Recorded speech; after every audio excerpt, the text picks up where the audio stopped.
Fleet Carrier Interiors. They're among the year's biggest updates for Elite Dangerous, perhaps even the year's only update, at least as far as we know, due to Frontier's silence. At any rate, the Update 11, will be bringing interiors to fleet carriers on the 8th of March. Now this is a slight delay from the original idea, or the original expectation at least among the community, to see the update at some point during February. But that said, it seems, as best as I can tell anyway, that Frontier never once mentioned any potential release window for Fleet Carrier Interiors. Now what this update will bring to the game, we don't know in its entirety. We do know that we have the ability to walk around inside the massive, vast ships, of course, but in terms of gameplay, very little is known. Of course, in a live stream from Frontier Developments around about 2 months ago, they did do an official tour of the update. You can see some of that footage on the screen right now. To get the real lowdown on everything though, it seems, for now at least, we're going to have to wait for hands-on experience. And yes, one highly anticipated feature is people witnessing firsthand the fleet carrier jump from inside the fleet carrier. And yeah, I'm really hoping that one looks suitably epic, as it's certainly something that's going to need to live up to its potential. Yeah, a lot of people are very much anticipating witnessing that.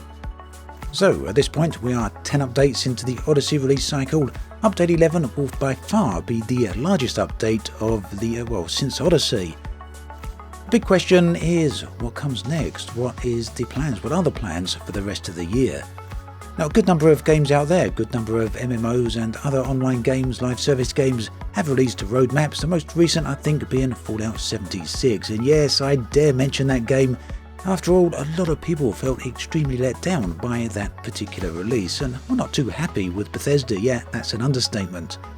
But that said, it seems, to me at least, it feels that way, that Bethesda have somewhat got their acts together and, put Fallout 76 rather, in a better place, and the communications there are not too shabby all in all. After all, at least the Fallout 76 players know what to expect from their game and roughly where it's heading.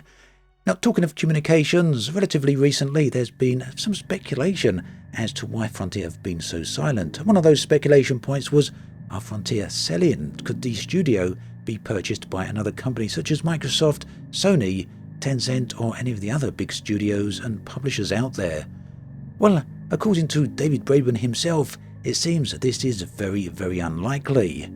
In a new article published to the Financial Times just today, he is quoted as saying, "If you look at what happened to the share price, it wouldn't make any sense to do anything now."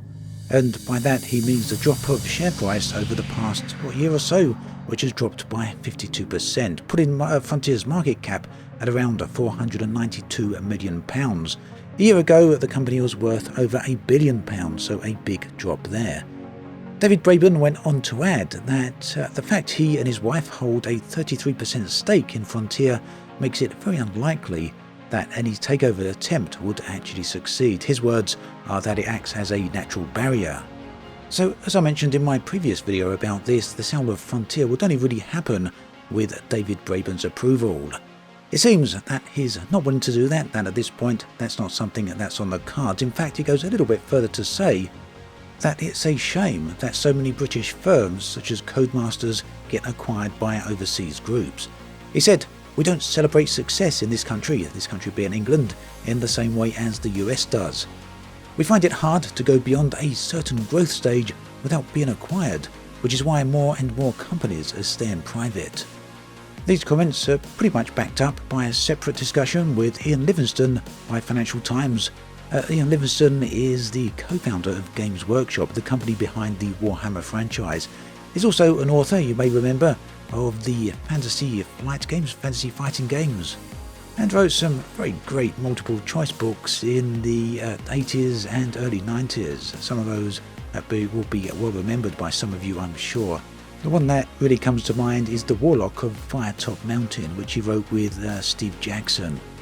At any rate, the bottom line here, the real takeaway message is that unless David Braben is bluffing here, a sale of Frontier Developments is not on the cards, at least not yet. And judging by his whole opinion of buyouts, quite possibly not in the future either. Then again, it might just come down to how much money is placed on the table. I really don't know how many people out there would be able to really easily walk away from an offer of hundreds of millions of dollars or hundreds of millions of pounds. At any rate, this is coming close to bringing us to the end of this video. Frontier, meanwhile, remains fairly silent. We have got that Update 11 release window, release date. Maybe, hopefully, we'll hear more information from Frontier at some point in the not too distant future. Surely something's got to change there at some point, eh? As always, thanks for watching, and I'll catch you guys and girls next time.